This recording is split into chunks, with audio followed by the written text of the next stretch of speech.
Kalau merawat buah nangka biar dapat berbuah lebat seperti ini itu menurut aku itu nggak susah-susah banget ya.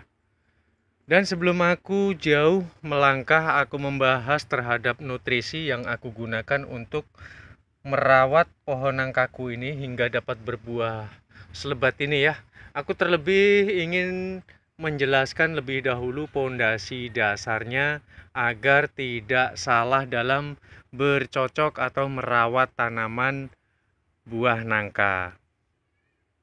Hal pertama yaitu kita harus tahu terlebih dahulu jenis pohon nangka itu kan jenisnya banyak.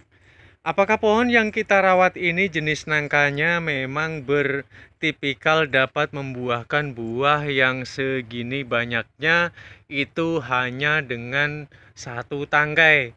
Karena ada jenis karakter pohon nangka yang berbuah satu tangkai hanya dapat menghasilkan 1 hingga 4 buah nangka gitu ya. Nah, berkenaan dengan itu, apa yang aku tanam ini tuh adalah nangka lokal. Ini nangka lokal, nangka yang ada di daerah sekitarku ya, di Jawa Tengah.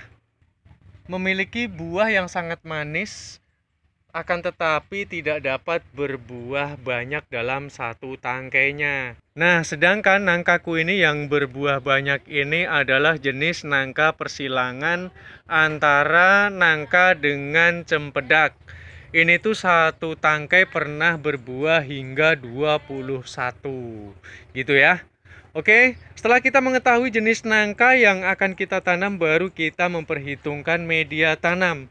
Media tanam ini menjadi landasan utama dari tingkat keberhasilan kita, yaitu apa? Humus ataupun kegemburan tanah yang ada di bawahnya itu harus memadai. Kegemburan tanah dimaksudkan untuk perkembangan akar agar mudah berkembang, tidak terhambat ya. Dan di samping itu juga dapat menahan kelembapan pada saat kita sirami agar tidak mudah kering. Itu landasan utamanya. Oke, setelah itu barulah kita mencermati ke atas.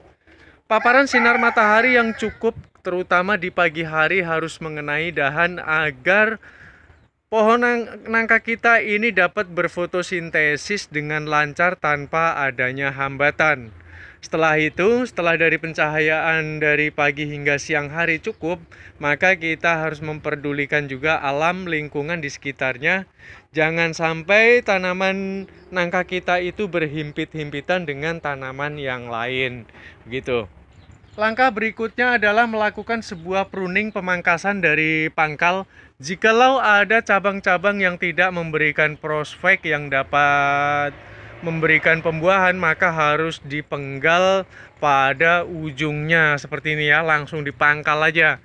Tapi jikalau dia dapat memberikan prospek buah seperti ini, walaupun ini buah pejantan, biarkan saja karena nanti buah pejantan ini akan mengalami sebuah pembusukan dan akhirnya akan gugur, dan dia akan memunculkan buah-buah yang baru. Di antara yang buah pejantan pasti akan ada buah betinanya yang seperti ini ya guys.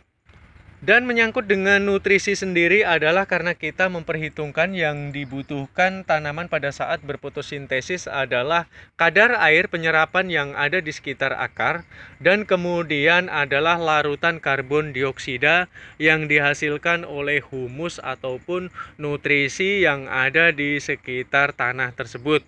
Dia akan larut bersamaan dengan air yang akan diserap ketika matahari sedang memancarkan cahayanya. Nah, itu artinya pohon sedang berfotosintesis. Lantas bagaimana caranya? Ini aku ambil 2 on ini ketela rambat atau ubi jalar ya, dan kemudian kita sediakan 1 liter air. Cara membuatnya aja aku jelaskan ya. 1 liter air kemudian di blender dan masukkanlah daun tembakau. Tujuannya daun tembakau sendiri adalah untuk menolak atau mengusir hama. Dan jikalau hamanya memang berlebih, boleh dicampurkan dengan 1 sendok teh deterjen Sunlight ya. Jangan rinso, nanti panas kalau rinso ya. Sunlight. Nah, sebelum aku semprotkan ini perlu dicermati. Ini di dalam sebuah kandungan ketela rambat atau ubi jalar itu sudah sangat lengkap sendiri nutrisinya ya. Sudah sangat-sangat lengkap sehingga dia dapat menumbuhkan tunas-tunas baru. Nah, hal tersebut makanya dapat kita aplikasikan juga ketela rambat ataupun ubi ini untuk memancing batang-batang pohon nangka kita seperti ini ya. Kita lakukan penyemprotan secara merata, terutama selesai habis pruning, pemangkasan itu harus disemprot, lakukan 1 minggu 2 kali. Dan dapat juga jikalau untuk memberikan nutrisi pada buahnya disemprotkan pula di areal buah. Tujuannya apa? Ini tuh untuk memberikan nutrisi pada buah, dan di samping itu dapat mencegah atau mengusir adanya hama yang ada di sekitarnya. Apalagi mengingat juga kalau tanaman itu rentan sekali dengan yang namanya iya betul, kutu tanaman ya, dan kemudian kupu-kupu putih. Maka dia tidak akan mau dia menghampiri di bagian yang sudah kita semprot. Sobat dapat lihat sendiri dari yang sudah aku aplikasikan, di seluruh ujung-ujung tanamanku sama sekali nggak ada kupu-kupu warna putih maupun nggak ada kutu-kutu tanaman sama sekali ya. Dan yang masih agak bandel itu adalah semut. Kalau semut dia masih mau aja dia guys, nggak ngerti aku juga. Tapi biarkanlah ya. Dan toh pada akhirnya tanaman yang aku rawat ini dengan sangat suburnya dia tumbuh ya. Dan untuk sebuah pengalaman ini, jikalau sobat nih menemukan buah nangkanya itu dilubangi oleh ulat seperti ini, jangan panik. Aku sudah melakukan riset bertubi-tubi. Buah nangka yang dilubangi oleh ulat seperti ini itu kebanyakan dilakukan oleh kupu-kupu yang berwarna coklat yang dia hinggap di areal buah nangka tersebut, kemudian dia bertelur dan kemudian telur itu menghasilkan ulat gitu. Nah, ulat itu kemudian melubangi, tapi tenang, ulat yang sudah masuk itu dia kalau nggak keluar maka dia akan lengket dengan getah dan dia akan mati di dalam. Dan aku sudah melakukan pengecekan sendiri berulang kali dan hasilnya pun selalu sama. Jadi ulatnya itu kalau posisinya buah nangka masih mentah dia melubangi, maka dia tidak akan mungkin dapat bertahan lama berada di dalamnya gitu ya. Dan hal yang tidak kalah penting daripada itu, aku mengingatkan dari tingkat keberhasilan adalah satu, kita harus paham betul jenis nangka yang kita tanam. Dan kedua ini nih, dari postur tanah tadi kegemburan, jangan lupa dijaga selalu kelembapan dan kebersihannya agar nanti tidak mengalami kekeringan dan nanti tidak mengundang hama-hama yang lain akan menyerang pohon nangka kita gitu ya. Begitu kiranya kurang lebihnya dalam aku berbagi sebuah artikel di mana aku merasa sejauh ini paling sukses aku merawat nangka baru kali ini ya.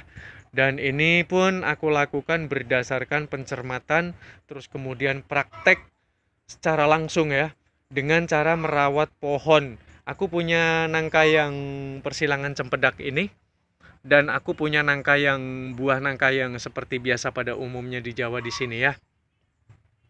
Jadi kalau sobat-sobat pengen beli bibitnya dapat membeli melalui pertanian, ataupun jikalau tidak tahu letaknya pertanian di mana dapat melakukan pembelian online melalui Shopee atau mungkin melalui toko online yang lain ya.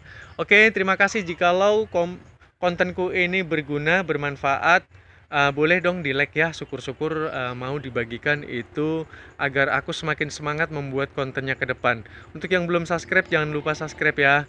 Bye bye buat semuanya, terima kasih.